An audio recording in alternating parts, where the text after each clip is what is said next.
afternoon, everyone. Thank you for joining us for today's celebration of the Copyright Office's 150th birthday. Every day, copyright employees come to work to help fulfill copyright's constitutional mandate. Each day, our staff examine claims for registration and recordation. They answer public inquiries, and they prepare educational materials, among so many other things. And in the almost 55,000 days since the office's inception, the staff has worked tirelessly to inform and serve the American public. For these almost 55,000 days, the Copyright Office has been there to help everyone in the copyright ecosystem and to help copyright evolve with the times. Truth be told, it is the staff that make the office great. From our first register, Thorvald Solberg, to each technician who helps guide the public in the right direction, it is our people who have breathed life into this great institution. I am honored to be part of this team and to introduce this celebration of our sesquicentennial. I hope you enjoy our program, which shows how interesting and unique and crucial the office is. Whitney Lewandowski, an attorney advisor in our Office of Public Information and Education, will be your guide on this journey. Whitney? Thanks, JD, and thank you everyone for joining us today to celebrate the 150th anniversary of the Copyright Office. I'm Whitney Lewandowski, and joining me today we have a panel of speakers with a wealth of knowledge about the history and importance of the Copyright Office. First, we have John Cole, the inaugural Library of Congress historian, author, and founding director of the Library Center for the Book. During his more than 50 years with the library, John has extensively researched the history of the Library of Congress and the Copyright Office. Also with us today is Frank Avina, a retired senior information specialist with the Copyright Office. Frank began his nearly 4-decade career with the office 50 years ago, just as the office was celebrating its 100th anniversary. Considered the office's unofficial archivist, Frank's work included curating the prior Copyright Office exhibit. And finally, joining us today is Heather Wiggins, a supervisor in the literary division of the registration program in the Copyright Office. She's also an adjunct professor at the Catholic University of America, where she teaches copyright and licensing in the Department of Library and Information Science. As we'll discuss today, in many ways, copyright is a reflection of the history and culture of America at any point in time. Before we begin, we have a question for everyone to consider.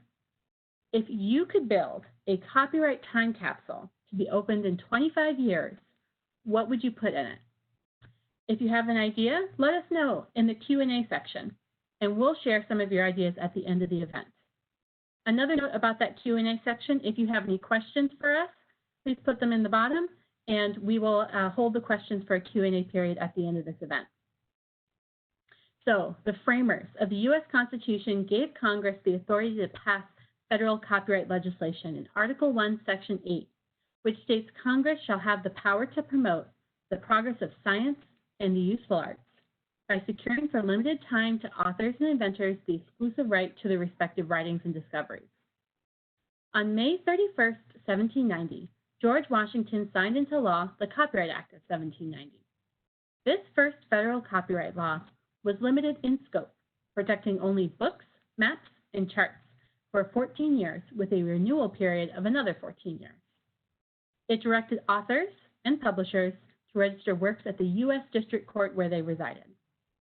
In the decades that followed, Congress would amend copyright law to expand the length of protection, the types of works covered, and the exclusive rights of authors, as well as revise the process for gaining copyright protection. And then, on July 8, 1870, Congress centralized the administration of copyright law in the Library of Congress. In the 150 years since, the Copyright Office has provided critical services, helping copyright owners protect their work and preserving a public record of the country's creativity. The office has also driven the evolution of copyright law, from the Copyright Act of 1909 to the Copyright Act of 1976, and most recently, the Orrin G. Hatch, Bob Goodlatte Music Modernization Act.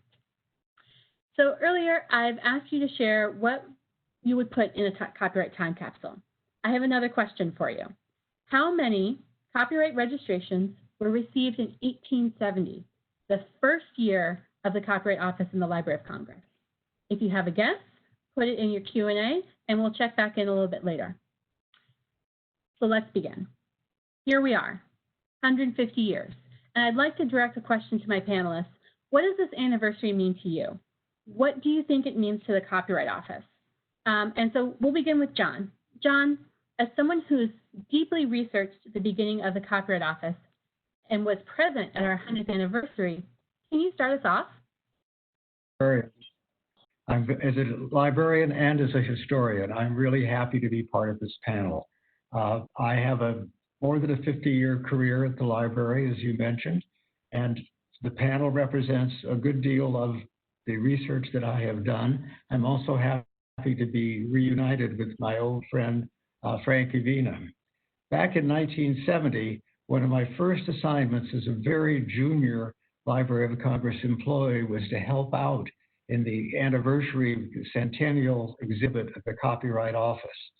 As a result, I was able to publish the very first article I did, which, not surprisingly, is called Ainsworth Rand Spofford and the Copyright Law of 1870. Spofford was my subject, but also I was determined that I should learn more about how this amazing man centralized copyright at the Library of Congress and also built the National Library. And what he really did was to merge the National Library idea with copyright. And that was an extremely important way for us to move ahead. It really is important that we honor Spofford, but also take a look at copyright and creativity. And be part of this event is a wonderful way to sort of make my 50-year career come back home, and I'm very happy to be here. Thank you. Thank you, John. And Frank, what does this anniversary mean to you?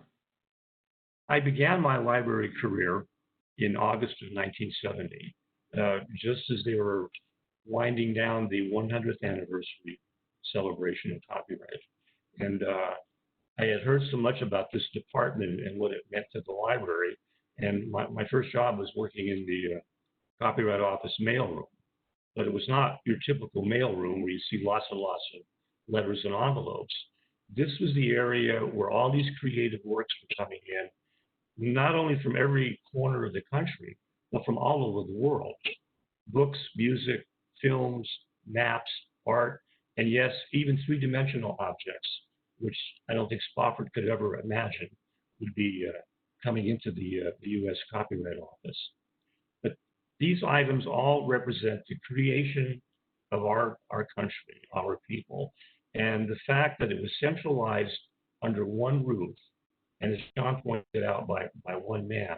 You could never foresee into the future what types of works would be created and what we would have to be dealing with, and how this law that was signed by George Washington in 1790 really had to be flexible.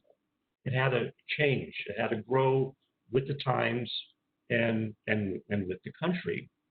And working there and seeing all these things and witnessing the gradual changes that were happening was really overwhelming. And now in retirement life, 50 years later, being invited to come back and share some of my memories and experiences, it's almost a surreal experience, but I'm delighted to have the opportunity. And we're delighted to have you, Frank. Thank you for joining us. And Heather, what does this anniversary mean to you? 150 years. Well, first, it's an honor to participate in this program and to celebrate the 150th anniversary of the Copyright Office. Thank you to everyone who helped put this together, and to the other panelists, our guests, and to all the staff at the Copyright Office, whose hard work, service, and dedication to this work inspires me every day. The anniversary means a lot to me for several reasons. This year has really been unprecedented for many reasons, and I think about all the things that have happened for the nation and the world in 150 years. Each moment has been marked by some form of creative work. We have the gift of hindsight, so we can see all of the achievements and really get to marvel at them. I also share this stage with John and Frank, whose experiences have paved the way for my colleagues and I currently. It really feels like we're reaching back into time and getting handed a baton. This is a baton that continues the principles of service and commitment to the copyright law, to our stakeholders, and to everyone who is committed to creativity. It also says to evolve with the times, to continue to encourage this nation's creativity, and to continue moving forward towards future advancements. I can use this moment to dream about the progress that we might see in another 150 years. It's very forward-looking. This is a moment that is built on so many, the sacrifices, the talents of many people who are committed to creating something that would outlast them. This is about not only the legacy left for us from those who came before us, but also about a legacy that we're creating right now, and what we hope to leave for those who come after us, and for those who will celebrate the 175th and the 200th anniversary. Thank you. Thank you so much, Heather. And I really appreciate what you just said about being committed to creating a legacy that outlasts us. We think about that perhaps in our day-to-day work at the Copyright Office, but then that's also reflected in the efforts of so many people who register their works with us. And Frank spoke about the flexibility of copyright law and the need to respond to the creators, and how ultimately what happens is that the registered works that are part of the Copyright Office records are a larger reflection of us and a larger reflection of the United States.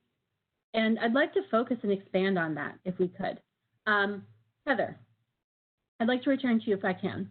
Your professional work is centered on engaging with people, either through copyright application or through the classroom, and these people are creating many works today. Can you speak a bit about how your work engages with the creativity of the American public? Sure. So one of the best parts about my work here in the office and in the classroom is engaging with people.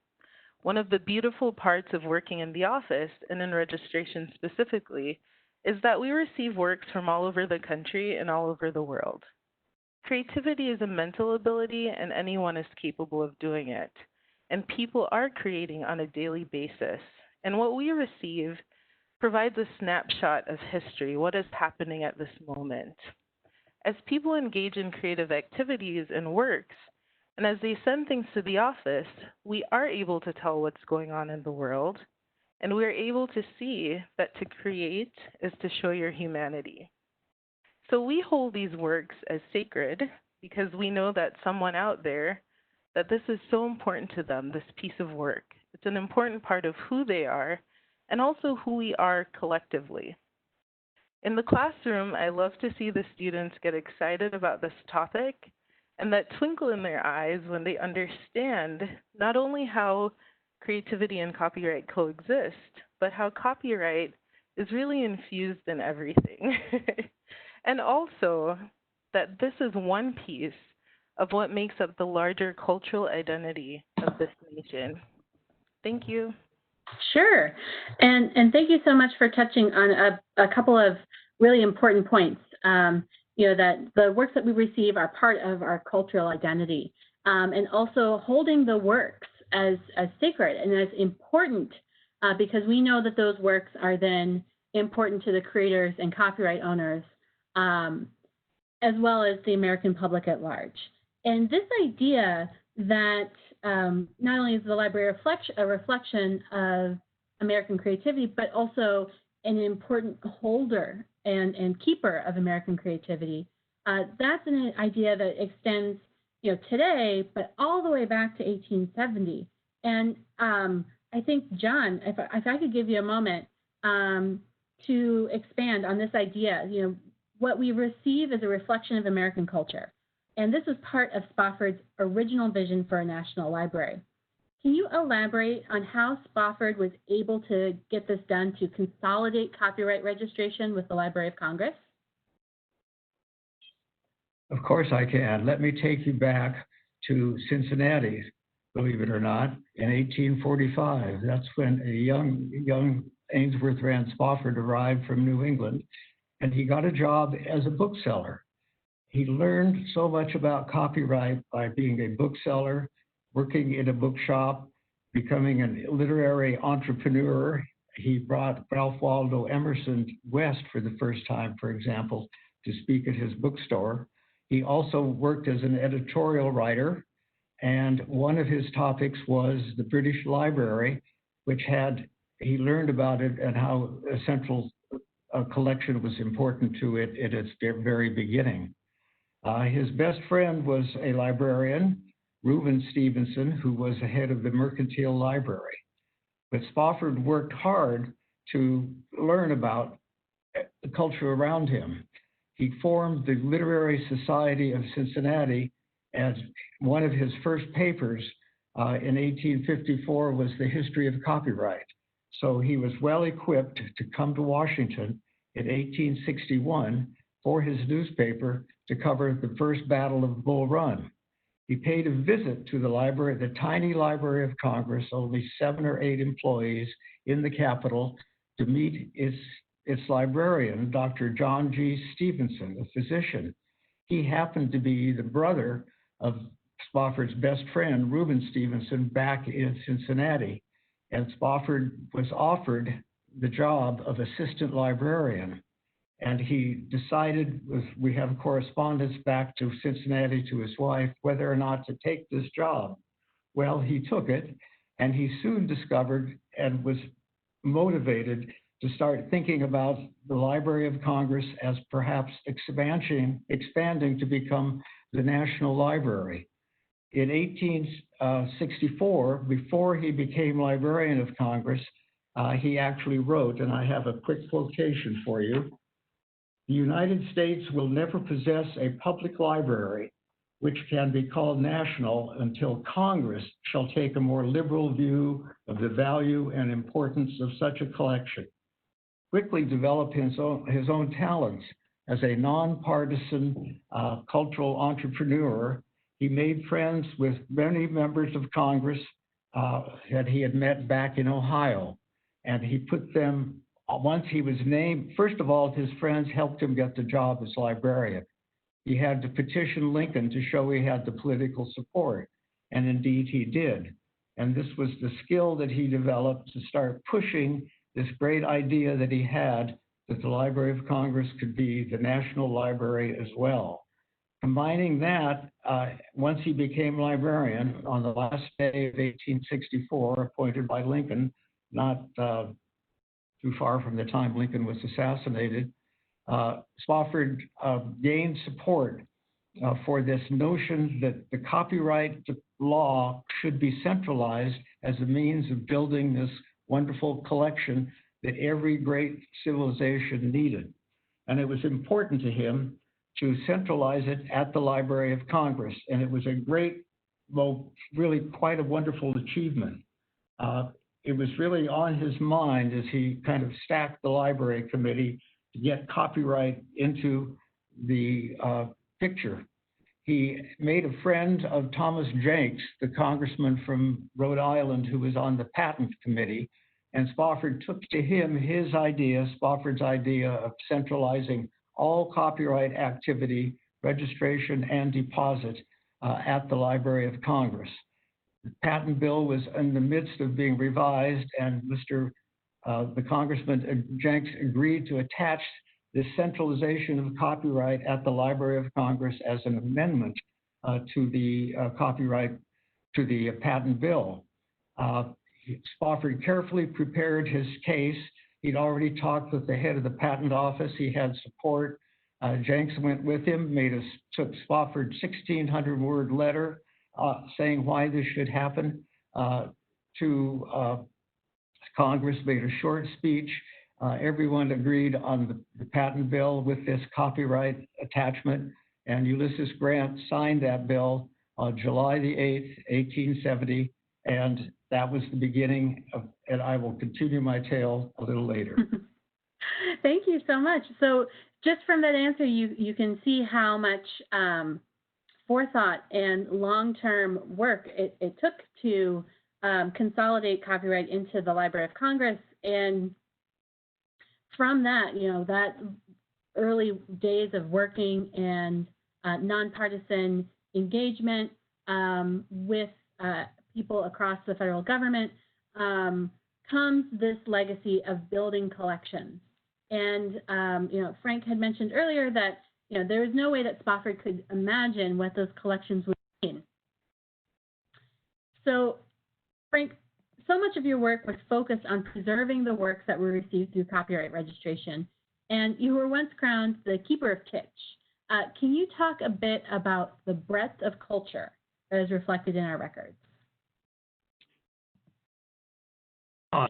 The classes of material have grown dramatically.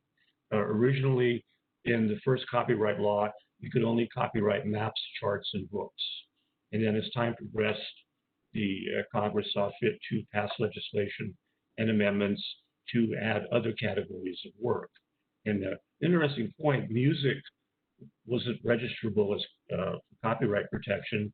So what they would do is they would submit the music and call it a book. And that's how the 44 judicial districts would enter it into their record. But starting in 1870, everything got modernized and straightened out, and categories were collected. But the Keeper of Kitsch title, that involves the registration of artwork. And the copyright law before 1976 required the actual deposit of a three-dimensional item, whether it was a doll or a toy, a game. And in 76, that ended, and we had quite a collection. And it was determined that we would never, ever again have the opportunity to collect these kinds of works. And these works happened to cover the 1950s, the 60s, and halfway through the 70s. So we took on the task of sorting through all the material and selecting the items that we thought would be valuable in the future for future study and also for exhibits. And they have come in very, very handy.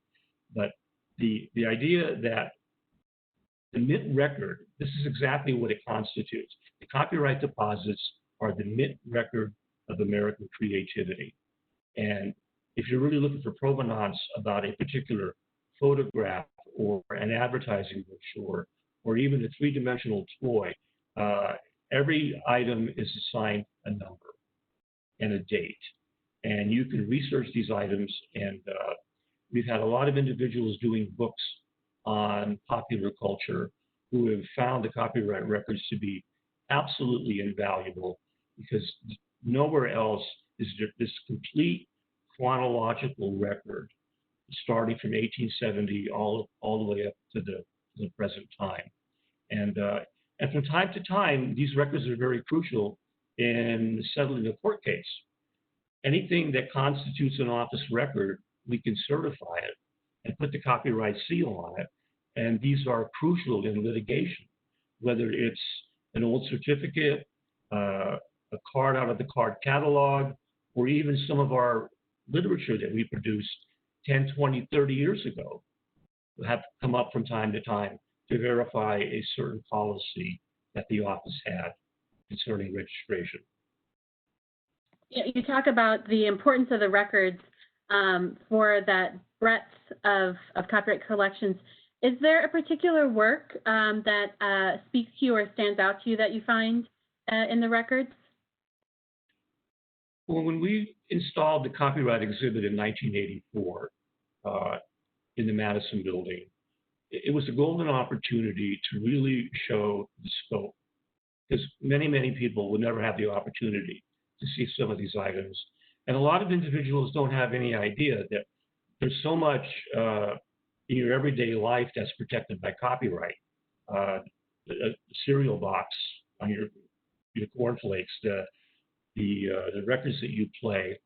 But I think when we did the exhibit in '84, we selected some items that we wanted people to say, wow, that is amazing. I never knew that something like that would be protected by copyright. And the one I always like to highlight is the Statue of Liberty. It was copyrighted by Bartholdi in 1876. 10 whole years before the statue was built and dedicated in New York Harbor. And the Oscar Award, the Academy of Motion Pictures, a lot of our visitors were so surprised to find out that that was protected by copyright. The statue of Abraham Lincoln in the Lincoln Memorial is protected by copyright. And then we had a lot of things from everyday life, and it spanned a period. It was a timeline from 1870 all the way up to 1984. But it's incredible when people would come in and see these things and just really had no concept of the scope of copyright. All the different things you see in everyday life that are protected by law. And thankfully, because of that act in 1790, signed by George Washington, and the diligence of the Congress in meeting the changes and making amendments, you have an incredible protection program going on here. And Thank you. I'm glad to have been part of it for 37 years. I'm sorry I didn't make it to 50 like John.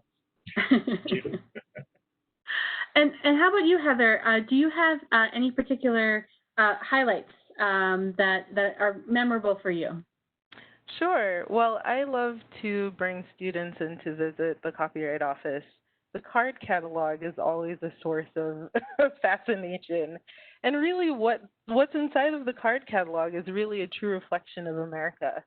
And not only do the students see the process, but they also see all of the people who are committed to making that process work. And most people are very impressed by what we've collected, like Frank said, the music, the books, the art, so much more. And what they truly see are the deep layers of what we do. And the card catalog is an impression of that. So there you can see original applications by authors like Zora Neale Hurston, the application for Dr. King's I Have a Dream speech. And you know that these are works that have left a profound impact on society and on this country. What is even more impressive, though, is knowing that every single day there is a work coming into our office, multiple works, that have the potential to do the same thing. And because of that, we do treat each work as if they will have that impact. So thank you. Thanks so much. So we'll leave that moment with us. So Heather's not just looking back, but looking forward into the future, and the fact that we have all the works that will have meaning today, tomorrow, and in the future. And meditating on that, let's also pause and look back at that question that I had asked before about those 1870 registrations. So we did get a couple of replies. Some of them were pretty small, a couple hundred. Some were pretty big, a couple million.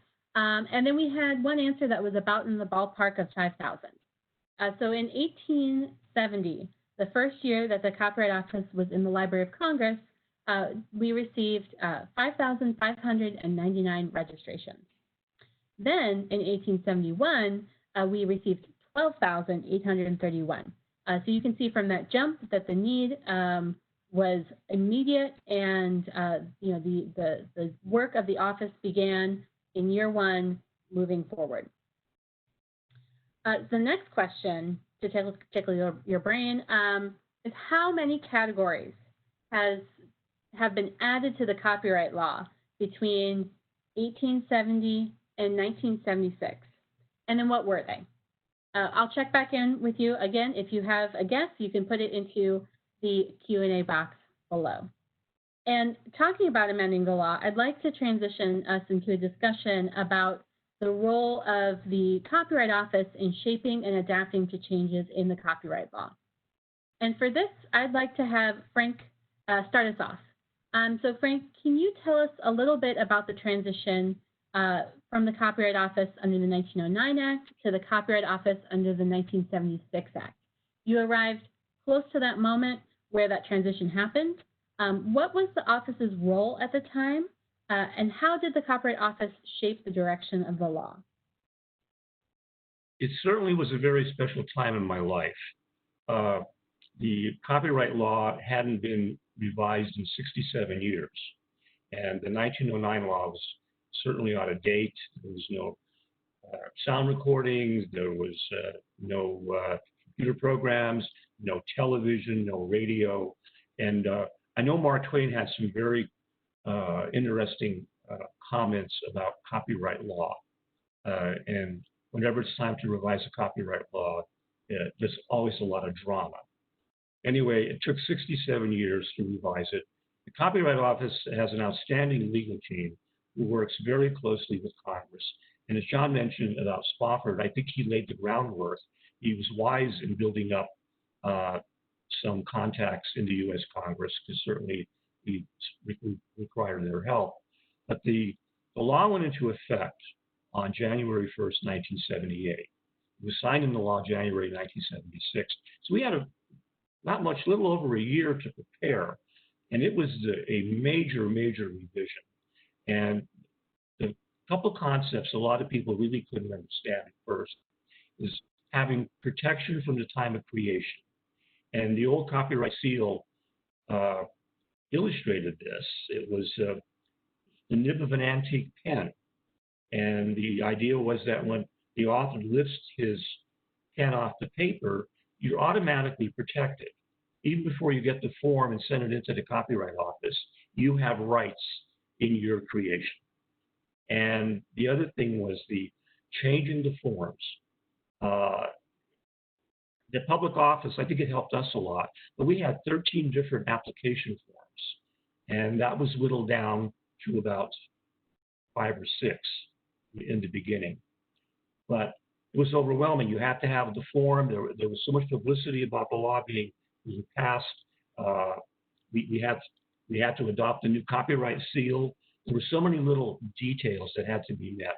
And of course, the amount of inquiries that came in to the public office. I remember the inquiry letters were stacked on the floor, almost 2 feet tall. And of course, the telephone inquiries were just overwhelming.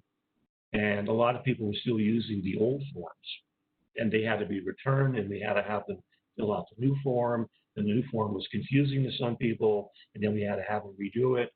But it really did, change everything. I mentioned the other day, it just came back to me that the old copyright law, it took so long to get legislation passed that it may be the last bill that Theodore Roosevelt signed. It was on Inauguration Day. They actually put it in front of him as he was walking through the rotunda in the Capitol. So there's sometimes a lot of drama connected with copyright and copyright law. But we had a massive training program for both clerical staff and professional staff. It was really an exciting time. I'm so glad that I was part of it. But you have to remember the regulations had to be written. The new forms had to be made available. We were starting from square one. So being an information officer in the Copyright Office was an exciting time, but you really had to be quick on your feet. Thank you, Frank. And so you mentioned the expertise of the attorneys who advised Congress at the Copyright Office over the years. Barbara Ringer is the one that looms large in copyright history. And so, John, I was wondering if you could detail a little bit more that early relationship between the Copyright Office and Congress, specifically the contributions of Spofford and Solberg in to helping to develop copyright law. Well, of course, and I will try hard to bring us up to the 20th century in this history.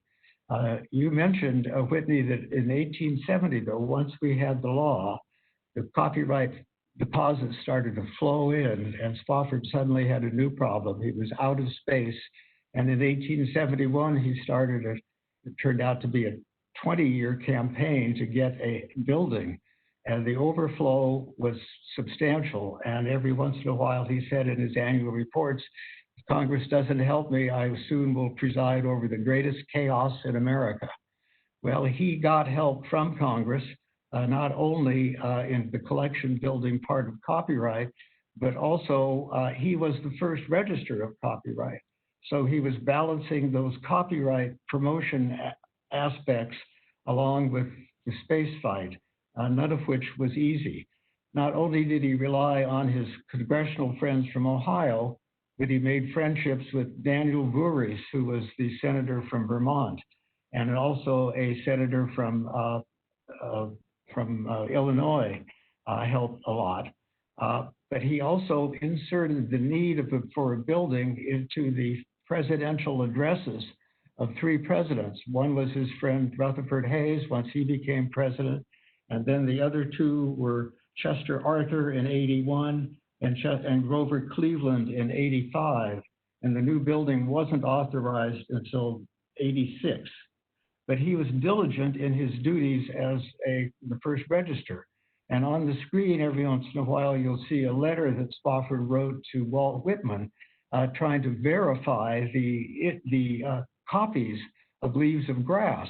And Whitman replied on the back of Spofford's letter, and it came back he dated it the next day to say that I write on the back of the letter, so you really have the author's voice. And this was typical of Spofford. He had the detailed part going as well as the other parts. Spofford really gets the nod for beginning the tradition of great public service that the Copyright Office now really embodies so well. Here's a quote from 1878 that sums up his thinking on these 2 important topics, collections and the public. There is almost no work which may not at some time prove useful to the legislature of a great nation.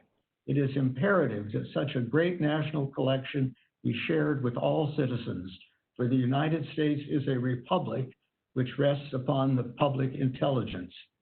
But as the mountains of books and prints and other items from copyright grew around him, they soon filled 16 storage rooms beneath the Capitol, which is hard to believe. And actually, he really couldn't devote as much time as he wanted to other activities. In 1896, the year prior to the move into the new building, now the Jefferson Building, the administration of his beloved copyright law took up 75% of his time, as well as the full-time efforts of 42 of the 26 of the library's 42 employees. We've also seen the photo, I hope, of the deposits that came out of those 16 storage rooms and eventually really depict and represent the huge amount and the variety of materials that came to the Library of Congress through copyright. And Thank you.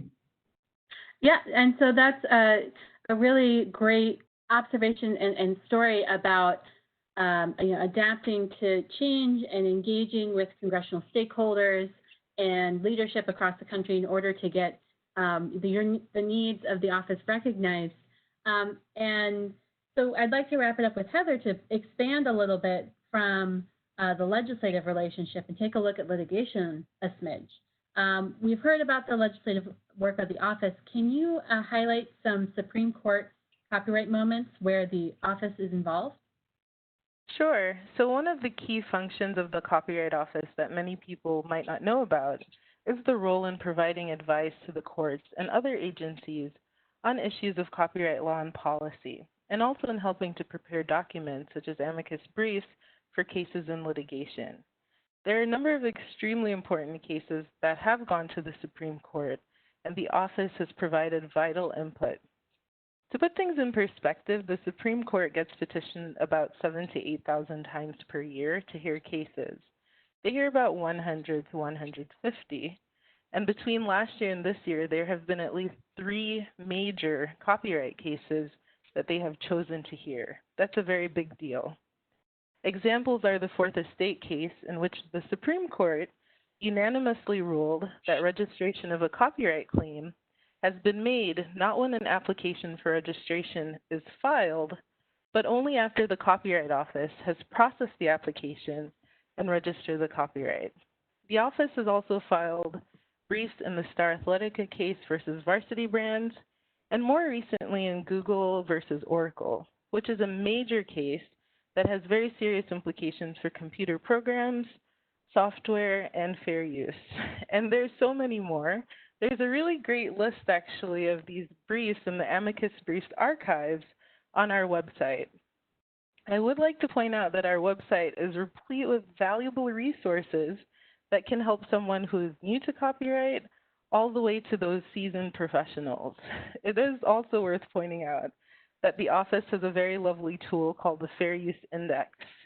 The Fair Use Index tracks a variety of judicial cases that can help both lawyers and non-lawyers understand the type of uses that courts have determined to be fair or not fair use.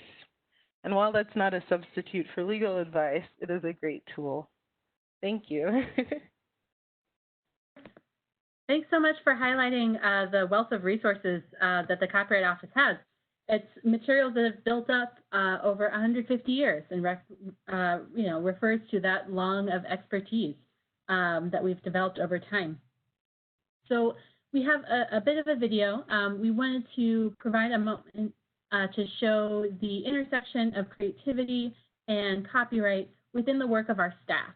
And while we get that loaded, I'm just going to give you a little bit of an answer to that last little trivia question. There were, by our count, 5 categories were added between 1870 and 1976. That was visual arts in 1870, motion pictures in 1912, sound recordings in 1972, and pantomime choreography in 1976. All right, so please sit back for a few minutes and enjoy this video.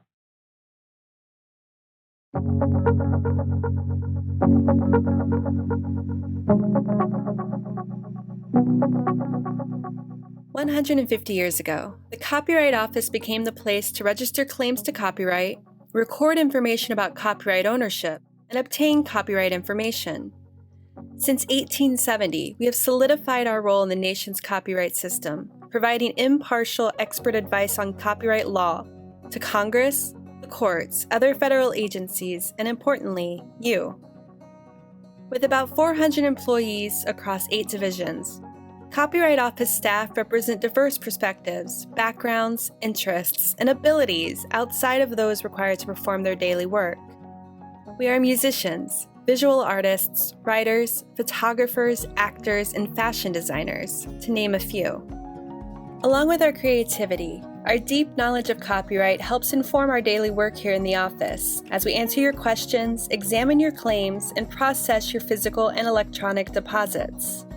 In this, our staff are both the Copyright Office and part of copyright itself. Today, we will introduce you to a few of our colleagues who will share how their particular talent helps you engage your creativity through the services we provide here in the Copyright Office. I am a photographer. Photography is an evolving medium, so there's always something new to learn. When I started in my first position in the Copyright Office, I volunteered and took photos for the Copyright Notices publication. In my current position, I'm able to offer research assistance to individuals seeking to determine the copyright status of photographic works. Being one that has a strong appreciation for the arts, it is easy for me to relate to the patrons that I provide service to. I strive to add value to their experience with the Copyright Office. I get to listen to pieces and look at scores and read scripts by authors who this is more than just an application for them. This is their work, and they're really passionate about this. And so this is very meaningful to get to communicate with people. It's so much more than an application. And I think being able to take my own music background and understanding how personal this is to a musician or an artist, I think is something that is a really unique part of this job. By taking works in the public domain, we're able to take solo piano pieces and create them then for woodwind quintet, and then play these pieces which are very well known to our audiences in a completely new way. It's something that we can constantly go back and tap into this amazing area of public domain repertoire, that every year new things are now eligible for us to create new works. And to me, it's a really great way to sort of connect my own personal interests in music with the job here at the Copyright Office.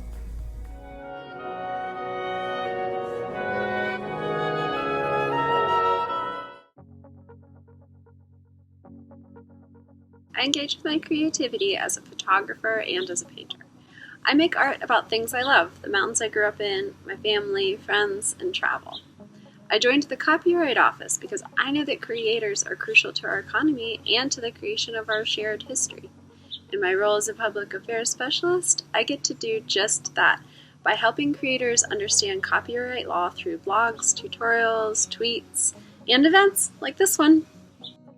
Writing has inspired my work at the office to become more empathetic to the public we serve. We all have a story, and when you craft that story and register it with our office, you are entrusting us with your dream. I've always believed that the office is also a repository of dreams. I empower and engage the public we serve by being patient and kind. We can all use more of that. Now we'll be reading a short excerpt from my unpublished work. It's titled Little Big Man. Right after bell work, Miss Thompson came over and asked, "Are you okay, Damon Jr.?" I said, yes, because Miss Thompson won't let us say yeah in her class because it is not professional. I don't know what that means, but we get in trouble if we say yeah or nah. I do know what trouble is.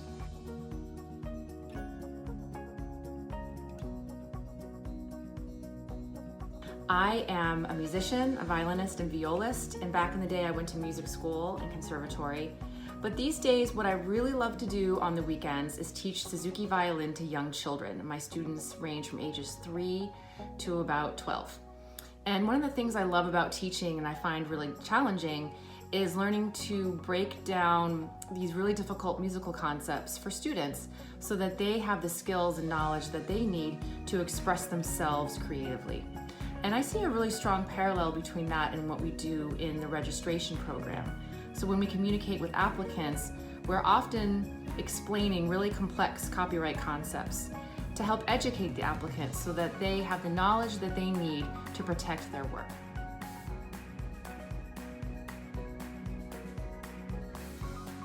My talent is I'm a vocalist, and singing has impacted my work in the office because I'm able to combine my musical background with my professional legal experiences to bring a new perspective to my work. It's begging for one more shallow breath. The nightingale sings while her arm loses feeling. Her chest lays flat, but she claws right back and back and back. Rudolph, take this 6-year-old, raise her till she's grown, so she's not alone. Tell her that her mama knows she's beautiful. She's beautiful. I empower creativity in the public by collaborating with a variety of artists. These are just a few of our many talented staff members working hard to provide you with essential copyright services. To learn more about what we do and how we can help you, visit our new Engage Your Creativity webpage at copyright.gov/engage.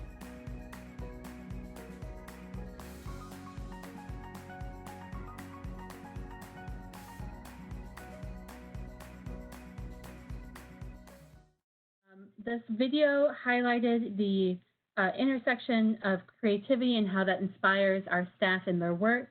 And I'd like to end before question and answer with a question for our panelists.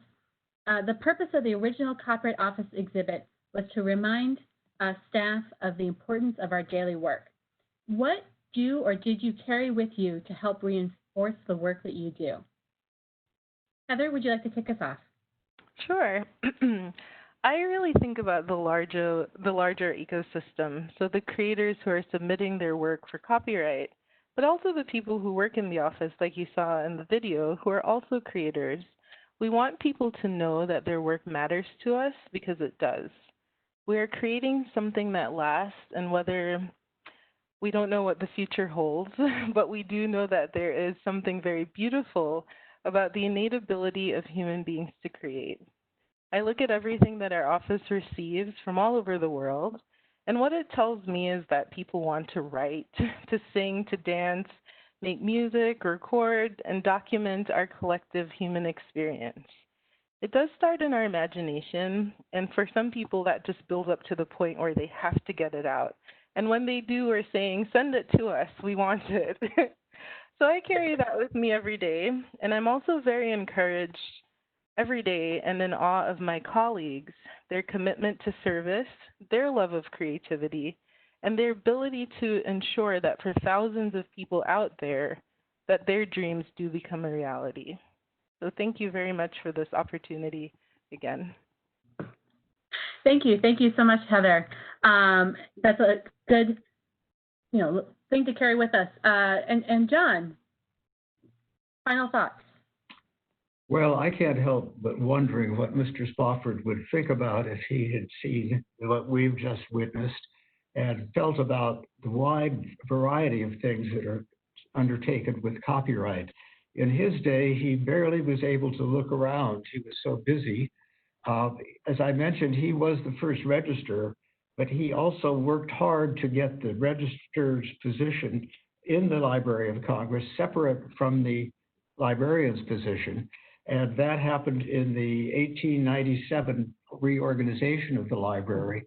And he also had someone to recommend as the first full-time registrar, and that was Thorvald Solberg, who actually had worked at the Library of Congress, and Mr. Spofford had full faith in him. And I don't know to this day whether he formally recommended him for the position, but I know informally he lobbied for it, and it happened.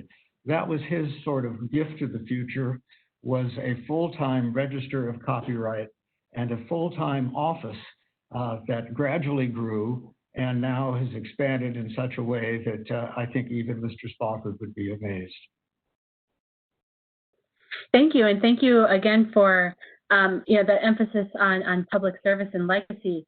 And Frank, what carried you and helped to reinforce the work that you did at the Copyright Office?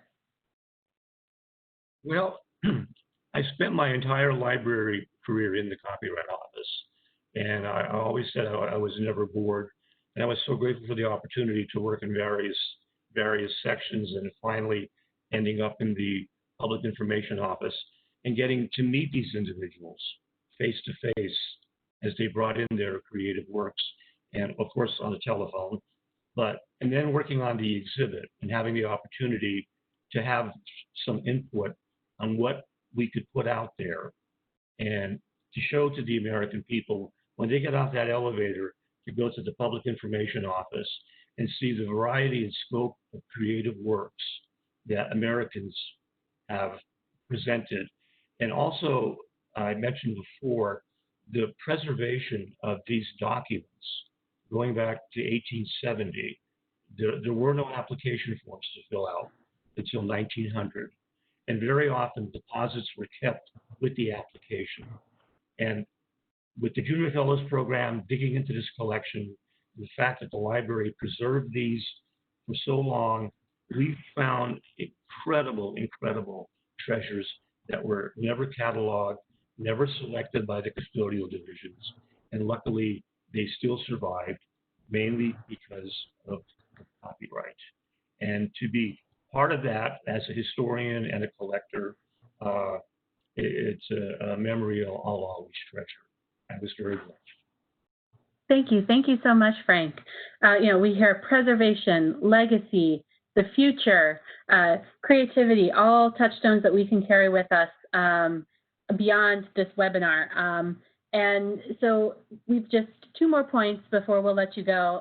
First, that we received some pretty great suggestions for our time capsule.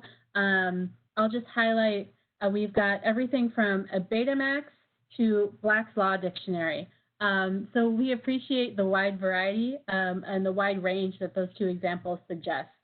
And we have time for one question, and it's a good one because it helps us to take the things that we've discussed today about the past of copyright, the present of copyright, and then the future, to take this on and do some follow-up.